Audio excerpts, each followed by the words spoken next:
Who should regulate data centers and how? Clark County is grappling with those questions, and its commission chairman joins us to discuss that and more. Plus, what we would like eventually is to make these sports as safe as possible, because of course the best competition is by people who are completely cognitively intact. how former football players and current MMA fighters are helping UNLV researchers understand traumatic brain injuries. That's this week on Nevada Week.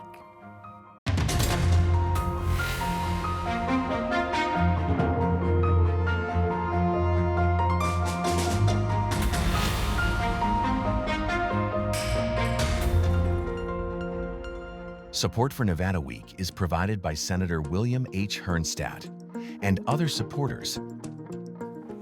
Welcome to Nevada Week. I'm Amber Renee Dixon. Data centers are powering the AI boom, but concerns about their energy and water use have prompted some local and state leaders to ask, should we regulate them more closely?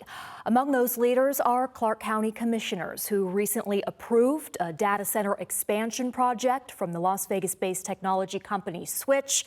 Joining us to discuss that decision and potential data center policy, along with housing, animal welfare, and other issues impacting the county, is Clark County Commission Chairman Michael Naft. Welcome back to the show. Thank you for having me back. Tell me what you think about data centers. Sure.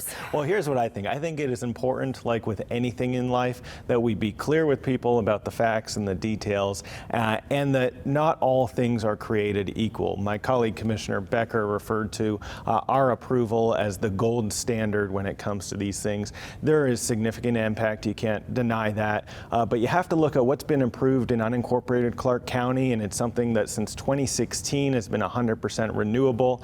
There's a closed loop system, which means the water consumption is just not there. It's hitting the drain, the water that's being used. It is, there's a prohibition that we were the first in the valley to mandate on evaporative cooling, so that issue is not as pronounced in what we approved. And you know, it's been there for 20 years. My office hasn't received any noise complaints. They have worked effectively with the neighborhood. Unlike some of these things where we just don't know the answer to those questions, this one actually employs 1,500 people here in the valley. So there are, you know, more than just nuances. There are real significant differences from one to the other.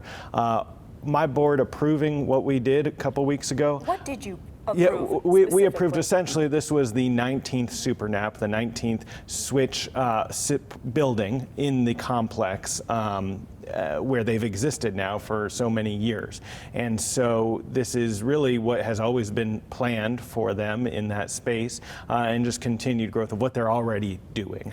And explain again the water use. Let's start with that. Water use by Switch in unincorporated Clark County. Yep. Well, several years ago, Clark County and my board took a variety of significant measures when it comes to protecting our water usage in this valley, all of which we took before any of our sister municipalities. Pleased to say that they have now all followed suit. But at that time, we were the first to put in a prohibition on evaporative cooling in concert with the Southern Nevada Water Authority's recommendations. That means that you cannot build one of these data centers, or frankly anything else, using cooling that runs the water over the cooling tower and creates loss to evaporation. That's not happening in the valley with new construction any longer. That is the second most pronounced usage of water in the valley after sprinklers. And so it's something that we tackled early on, and it's something that because of that work, this building or any other industrial use will not have. So water usage, you talk about that being cut down by that measure. What about energy use? Yep. That's only going to increase as a result of no longer using water to cool. That's right. All things have consequences, and this is absolutely something that we grapple with and that we have to put in place restrictions on as well, because you know, with everything that we do, there's a reaction. When you cut back on evaporative cooling, AC is being powered through energy. And so with with the specific data center, again, everything is laser focused on the details. With that project, they had already brought in the power that frankly much of enterprise is benefiting from at the developer's cost. So this notion that in that case there was a significant impact on the ratepayers, with this specific data center, that is not the case. Now, just the one you approved, I'm just talking about the one. They're all 19. I think every single one of these have to be looked at uniquely and each separately building. And must stand alone, yes. We're talking about each building within Switch. Each building within Switch has to be looked at separately. That's why they come before boards like mine and our municipalities, so that people who are elected can look at the distinctions from one to the other. But it's also why at Clark County, in response to some questions that the board raised, that I raised, and residents raised, we are going to enhance what we are doing from a land use perspective. That is really the key for us, right? I don't have authority over power. That's the Public Utilities Commission. There are things that are outside of our control, but the things that are within the control of local government, we ought to make sure that we are being as transparent as possible. The board has all of the information that they need to make sound decisions.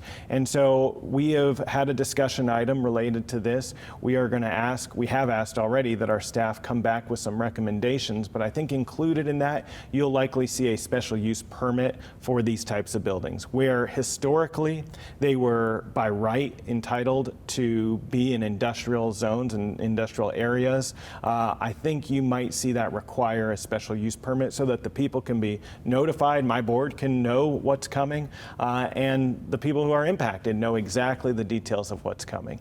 I'd also point out there's been a lot of discussion in our community about what's going on in Boulder City.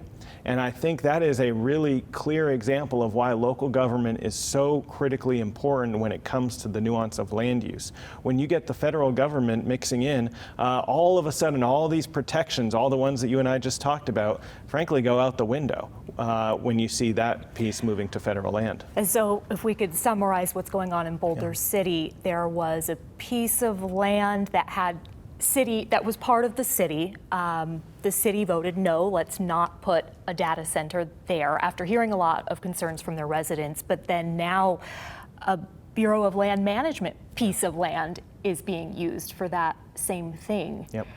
And the impact to the neighbors will be the same, the impact to the broader community will be the same, but they will lose all of their ability to regulate and control it the same way everything else in incorporated cities or unincorporated Clark County is once it is on federal land. Okay, some of the concerns expressed by people at the county commission meetings is that, yes, you are saying that the water is being used, that's being used is less, and the energy that's being used is from non-renewable sources, right? But how can you prove that? These companies, do they have to make public those numbers? Well, I'll speak to it from the water reclamation perspective. We are fortunate in this valley, very fortunate, something that I get no credit for, but well before I joined the board, people put a lot of thought into how our water is going to be consumed, treated, and then repurposed. So in this case, the Clark County Water Reclamation Agency, which is essentially our sewer system, they have worked with Switch for many, many years, almost since the beginning, to get to a point where they are comfortable with what is hitting the drain. That can all be validated. That is something that the Water Rec District takes incredibly seriously and has been an important partner on. So perhaps, and by the way, when that's happening, it's hitting the drain, it's being treated, it's being repurposed, and the community is benefiting from the return tax flow credits. what about the energy use? Should these companies be required to report how much energy they are using? Should they? I think it's important, if it's going to impact ratepayers, that we know what both the benefits and the drawbacks of everything that we're approving is. Power is not something that we regulate at the local level, but would I like to see the PUC get involved and be more transparent?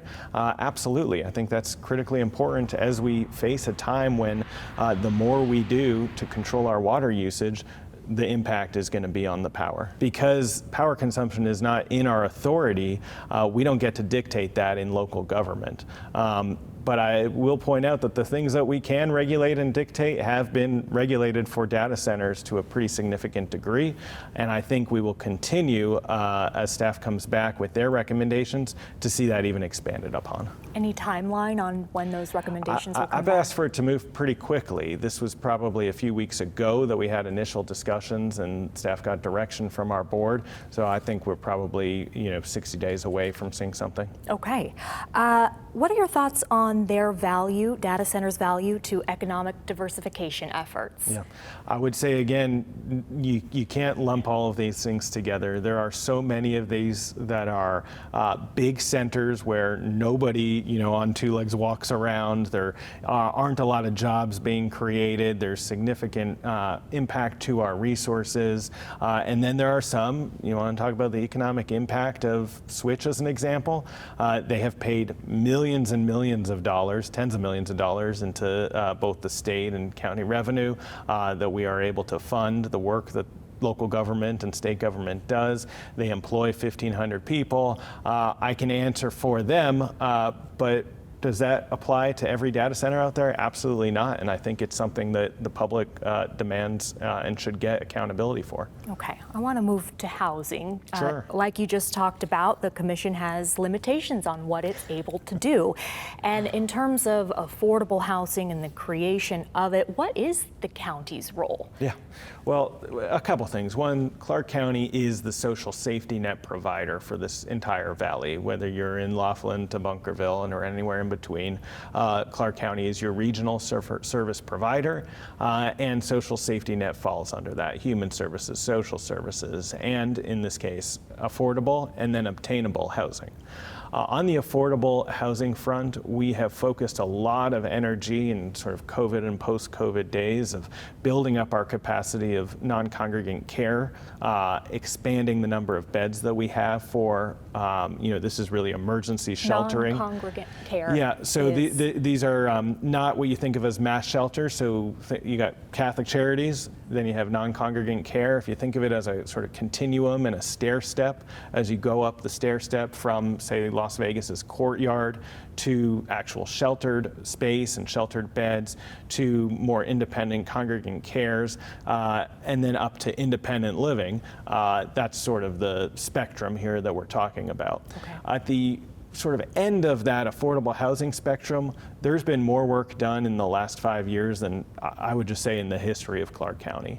You look at things like the Community Land Trust, which is a fairly innovative way that we have made sure we're not just putting people on a perpetual cycle of renting, but giving them a pathway to home ownership through financial literacy, through a fairly unique for Nevada, though this exists elsewhere in the country, this model where the local government, in this case Clark County, is the landowner in perpetuity. The real estate or the home is an asset that an individual can buy and then get the equity out of over time. And then it stays, that real estate stays in the system. And when they sell it, they can sell it to somebody else who qualifies for it. But they're able to actually get some equity out of their home and not just go from rental to rental. Wow. That's pretty innovative. For Nevada, we have over 300 units that are in the marketplace right now under that model. And so that's one of the more innovative things that we have done as it relates to home ownership. Something that I'm particularly prideful in is the number of senior affordable units that we have put out into the inventory. I feel very strongly that no senior should have to face housing insecurity. That's kind of a fundamental thing that we should hopefully all agree that elderly people in our community don't belong on the street, and we've got to do something to help them sustain themselves in their later years. And so we have supported through gap funding, through various financing mechanisms, the creation of thousands of affordable senior communities in this valley. Yes, the county plays a big role in funding a lot of these projects, Yes. which are private-public partnerships. That's correct. Anything in the new legislation that was passed, the 21st Century Road to Housing Act, that will impact Clark County even as you have zoning restrictions, for example? Well, I think I'm very enthusiastic that after 30 years, our Congress has stepped up for what is the first significant housing initiative federally in that amount of time. I think that's a wonderful thing. I think it's a recognition that in local government, we need a little bit of backup in the work we're doing in affordable housing, and particularly here in Clark County, where half the people living here cannot afford a home. In the federal legislation, a lot of this will sort of crank out over a long period of time. What I am interested in right now is the opportunities it creates for infill developments. It streamlines some of the NEPA processes for those smaller acre communities. NEPA. Some of the environmental work that needs to be done, it helps expedite and speed that up. So we, in Clark County, where we have a significant land shortage, particularly larger swaths of land, I think that may help with some redevelopment and infill development for this purpose, and that'll be a good thing. Yes, where there's infrastructure already in place. Exactly right. Right. Okay, animal welfare. This is something near and dear to you. We had you on in the past when Clark County enacted the ban on pet stores. Now you are leading efforts for a new animal shelter? Yeah. First off, I wish there was no need for an additional animal shelter. I wish there was no need for any animal shelter. We wish every animal had a safe and long-term home of their own. But the reality is our community has grown in significant ways. Nationally, you've seen capacity issues at shelter across the country, and when there's capacity issues, it creates all kinds of terrible impact.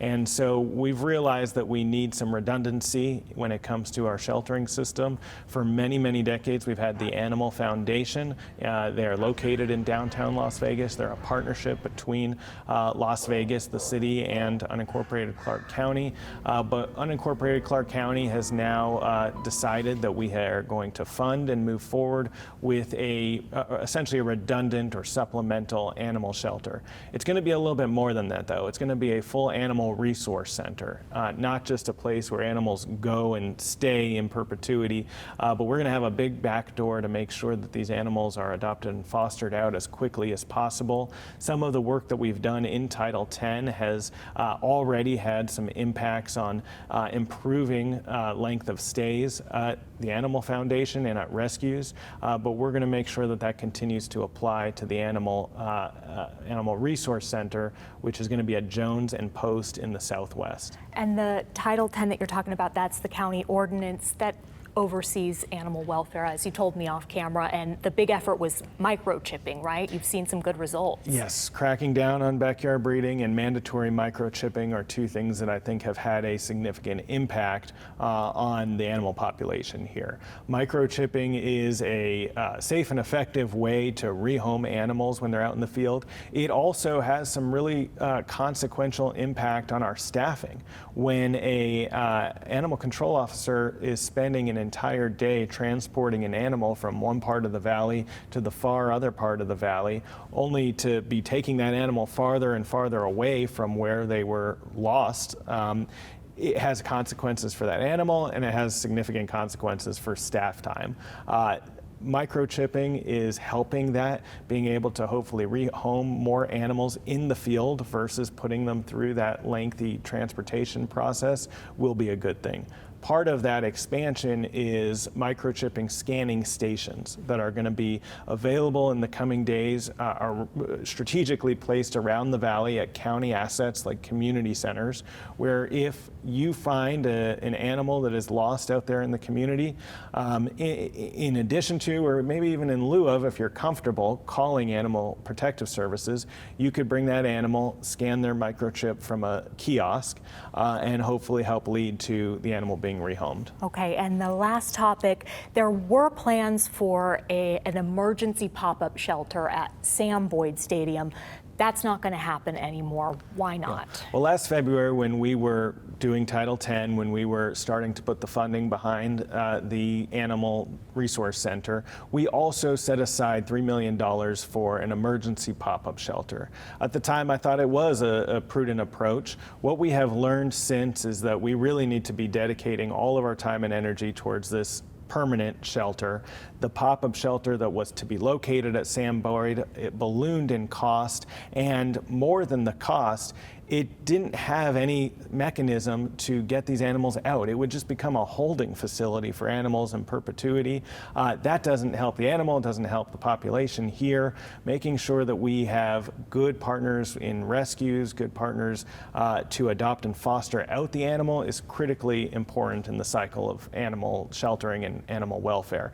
Those dollars that we allocated will continue to stay in a fund that if the need arises for a truly emergency situation, I'm talking about outbreaks at the existing shelter, a facility will be able to be stood up in very short order so that these animals have a place to go. But for the long-term investment and frankly, the fiscal responsibility and the responsibility to the animal population, it just didn't make sense to continue to go down that road. So that's why we decided to put all of our investment into a long-term solution. And that permanent long-term solution is expected to open 2028. 2028. Okay. Clark County Commission Chairman Michael Naft, thank you for joining Nevada Thank Week. you, and thank you for covering these important topics. We appreciate you as well.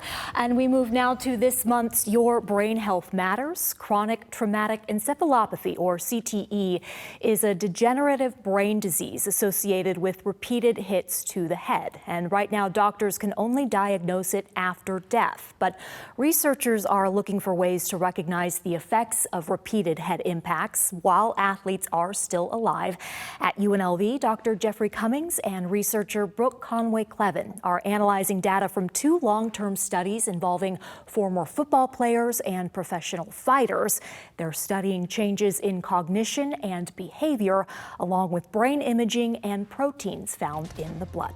Charlie Burnick, who is at the Cleveland Clinic Lou Ruvo Center for Brain Health, has done a fabulous job of studying longitudinally fighters from the UFC and boxers because we know that these kind of contact sports can give rise to chronic neurological disease. The observations of the football players happened about simultaneously. We started that study 8 years ago. We're looking at the cognition. How does that look? Does it look like Alzheimer's or something else? We're looking at the behavior because we know that athletes can have these rage attacks that are known to occur. And then the exciting thing that Brooke has been analyzing is the blood biomarkers that we have collected in the study, because they're the most likely aspect of the study to be able to reveal who has these different forms of neurological disease coming from their athlete experience. Most of the blood tests we look at are different proteins in the blood that can measure either one, the amount of structural damage that has happened to the neurons, or the amount of injury or inflammation to the surrounding supporting tissue in the brain. When are you doing these tests? We do it at different time points. So with the football players, it's baseline and then 8 years later. With the professional athletes study, we do it every year. So unlike with the football players that they have to be former, no longer playing, with the professional athletes study, we have a lot that are currently actively fighting. So we do once a year blood work, MRI, cognitive measures, behavioral, and monitor them annually. So that's something very interesting with that study, because we not only get to see once they're done having the exposure, but how does it look when we back up even further and actually see while they're currently having the exposure, when they then transition out of the exposure, and then long term, how do those outcomes look? So this gives us a very long range of being able to observe that. And I think you told me before we started recording that you've taken it up to another level where you're beginning before a fight camp and then immediately after a fight? Yes. One of the benefits of the longitudinal study is we can see over a longer period of time how things change, but that doesn't give us a very good idea of what's happening clearly with the exposure. So what we're looking at more acutely with UFC is in fighters as they're leading up to a fight. We're doing every 2 weeks throughout this camp leading up to their fight. So we can see fluctuations of these blood markers while they're sparring, while they're training, and then after their fight. So theoretically, how do they fluctuate over time? And does it look the same as whether they're concussed and or symptomatic or not? Those blood tests are not yet a standalone test for CTE, but when researchers combine them with brain imaging, cognitive testing, and years of observation, they can begin to identify patterns associated with repeated head impacts, and some of their findings are challenging common assumptions about CTE. We are starting to see that the behavioral explosivity may not necessarily be directly related to CTE like we thought it was. And a lot of the studies have been showing that the cognitive impairment actually has a greater relationship with the likeliness of CTE than the explosive behaviors. And that, in my mind, is a very big finding, because traditionally in the media, everybody always talks about suicide or domestic abuse and how that's caused from the sport and it's related to CTE. But a lot of these recent findings from diagnosed CTE actually leans that, yes, neurobehavioral dysregulation is very much associated with head impact in itself, but not necessarily with CTE. And one other very interesting difference has been that Parkinsonism has often been related to chronic traumatic encephalopathy. And what we see is some of the boxers get a Parkinson's disease-like syndrome, and that is very rare in the football players. So we can see that there are differences clinically emerging from the different types of head impact that athletes get. Conway Clevin says this research could also help protect members of the military who can experience repeated head impacts or blast exposure. Her long-term goal is to develop objective measures that could help determine when someone has experienced too much exposure, even if that person is not showing symptoms. To see all of our stories from Your Brain Health Matters, along with any resources discussed in this show, go to vegaspbs.org, and we'll see you next week on Nevada Week.